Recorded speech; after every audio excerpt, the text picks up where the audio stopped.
Dear student, आज की class में हम आप लोगों के सामने प्रमुख जनजाति विद्रोह के बारे में जानकारी देने जा रहे हैं। और इस प्रमुख जनजाति विद्रोह से एक क्वेश्चन आपके परीक्षाओं में ज़रूर रहता है। अब इसमें आपका पहला है चुआर विद्रोह, और इस चुआर विद्रोह की शुरुआत हुई थी आपका 1768 ईस्वी में। और ये चुआर विद्रोह किस राज्य में इसका वो सूत्रपात हुआ था? तो ये बंगाल में हुआ था, और इसके जो नेतृत्वकर्ता थे जगन्नाथ और दुर्जन सिंह थे। उसके बाद से दूसरा आपका जो विद्रोह है वो पाली गारो विद्रोह, जिसकी शुरुआत 1801 में हुई थी, और ये कब तक चला था? तो 1805 ईस्वी तक। और ये जो विद्रोह हुआ था ये मालाबार क्षेत्र में हुआ था। मालाबार क्षेत्र यानी कि केरल वाला जो एरिया होता है उसे मालाबार क्षेत्र के नाम से जाना जाता है, जिसके नेतृत्वकर्ता वीर पी कट्टवामन थे। उसके बाद से आपका आता है भील विद्रोह, और ये जो भील विद्रोह के नेतृत्वकर्ता है इनके नेतृत्वकर्ता बेलूपंथी थे। लेकिन ये जो भील विद्रोह हुआ था ये किस क्षेत्र में हुआ था? तो आपका केरल क्षेत्र में हुआ था। जबकि भील विद्रोह का सूत्रपात महाराष्ट्र में भी हुआ था, और इस महाराष्ट्र में जो सूत्रपात हुआ भील विद्रोह का, इसके नेतृत्वकर्ता कौन थे? तो इसके नेतृत्वकर्ता आपका दशरथ थे। तो थोड़ा सा इसको ध्यान दीजिएगा, कन्फ्यूज़न ना हो। भील विद्रोह आपका केरल में भी हुआ था, और इस केरल वाले भील विद्रोह का नेतृत्वकर्ता बेलूपंथी थे, जबकि महाराष्ट्र में उत्पन्न हुए भील विद्रोह के नेतृत्वकर्ता दशरथ को माना जाता है। अब आगे आते हैं हम लोग, और अगला है आपका कोल विद्रोह।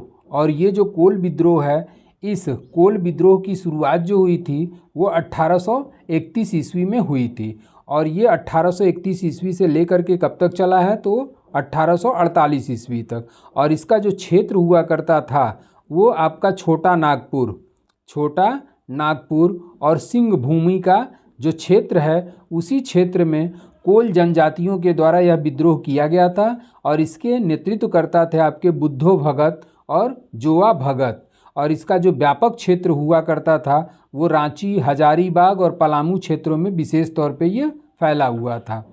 अब अगला आता है आपका खासी विद्रोह, और इस खासी विद्रोह की शुरुआत जो हुई थी वो आपका हुआ था 1829 ईस्वी में। और इस 1829 ईस्वी में जो खासी विद्रोह हुआ, इस खासी विद्रोह का नेतृत्वकर्ता कौन थे? तो आपके तीरथ सिंह थे। और ये खासी विद्रोह का जो क्षेत्र हुआ करता था ये क्षेत्र जो है आपका असम तथा मेघालय, क्योंकि आपको पता होगा कि इसी मेघालय क्षेत्र में गारो खासी जयंतिया नामक एक जनजाति पाई जाती है, और इसी मेघालय और असम क्षेत्र में खासी जनजाति के द्वारा किया गया विद्रोह, जिसका नेतृत्व करता थे आपके तीरथ सिंह।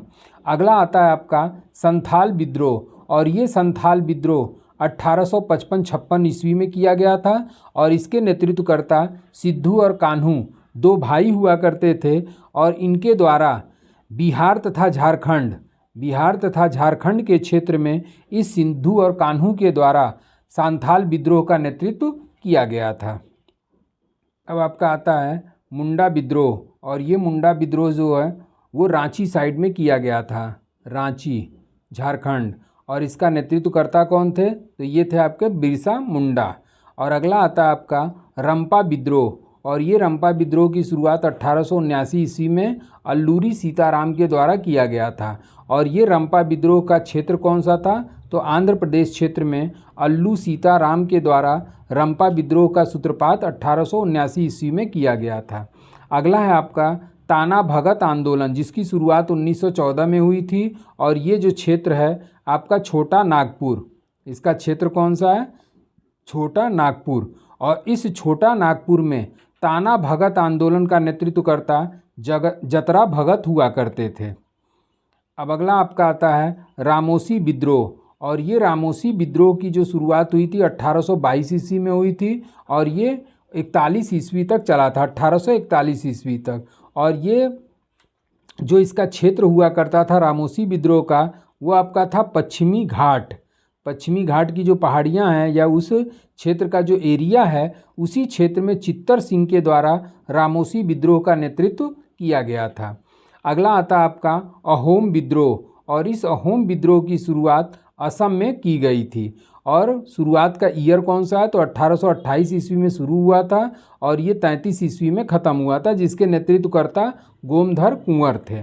उसके बाद से कच्छ का विद्रोह, और कच्छ का विद्रोह यानी कि गुजरात वाला जो क्षेत्र था उसे कच्छ के रूप में जाना जाता है आज भी। और ये कच्छ के विद्रोह की शुरुआत 1819 ईस्वी में भारमल के द्वारा किया गया था। अब हम लोग आते हैं अगले पेज पर, और अगला पेज आपका है फड़के विद्रोह। और इस फड़के विद्रोह की शुरुआत 1879 ईस्वी में महाराष्ट्र में की गई थी। इसका क्षेत्र क्या है, तो थोड़ा सा आप लोग क्षेत्र पर भी विशेष ध्यान दीजिएगा, क्योंकि कभी कभार क्षेत्र भी पूछ देता है। तो फड़के विद्रोह का जो क्षेत्र हुआ करता था वो आपका महाराष्ट्र, और इसके नेतृत्वकर्ता थे वासुदेव बलवंत फड़के। अगला है आपका एका आंदोलन, और एका आंदोलन 1921 में किया गया। और इसी एका आंदोलन का जो क्षेत्र हुआ करता था वो उत्तर प्रदेश था। और इस उत्तर प्रदेश में एका आंदोलन के जो नेतृत्वकर्ता थे वो मदारी पासी और सहदेव हुआ करते थे। अगला है आपका तेभागा आंदोलन, और ये तेभागा आंदोलन बंगाल साइड में आपका कंपाराम और भवन सिंह के द्वारा किया गया था। कंपाराम और भवन सिंह। अब अगले पेज पे हम लोग आते हैं, और अगला पेज आपका है फ़कीर विद्रोह। और इस फ़कीर विद्रोह का नेतृत्व जो है मजनून शाह के द्वारा 1776 ईस्वी में किया गया था। तो फ़कीर विद्रोह का नेतृत्वकर्ता कौन हो गया, मजनून शाह हो गए। और ये फ़कीर यानी कि सन्यासियों द्वारा किया गया विद्रोह था, इसी कारण से इसका नाम क्या रख दिया गया, फ़कीर विद्रोह रख दिया गया। अगला लास्ट आपका है पागलपंथी विद्रोह। और पागलपंथी विद्रोह की जो शुरुआत हुई थी वो 1813 ईस्वी में टीपू मीर के द्वारा किया गया था, टीपू मीर। और ये जो पागलपंथी विद्रोह है इसका भी क्षेत्र आपका पश्चिम बंगाल का एरिया हुआ करता था, और फ़कीर विद्रोह का भी जो क्षेत्र था वो बंगाल क्षेत्र हुआ करता था। तो इस तरीके से जो 1857 की क्रांति के पहले के जितने भी विद्रोह हैं लगभग वो ज़्यादातर इसमें शामिल किए गए हैं। और इस जनजातीय विद्रोह से एक क्वेश्चन आपके परीक्षाओं में ज़रूर रहता है। तो आज के लिए बस इतना ही। Thank you so much.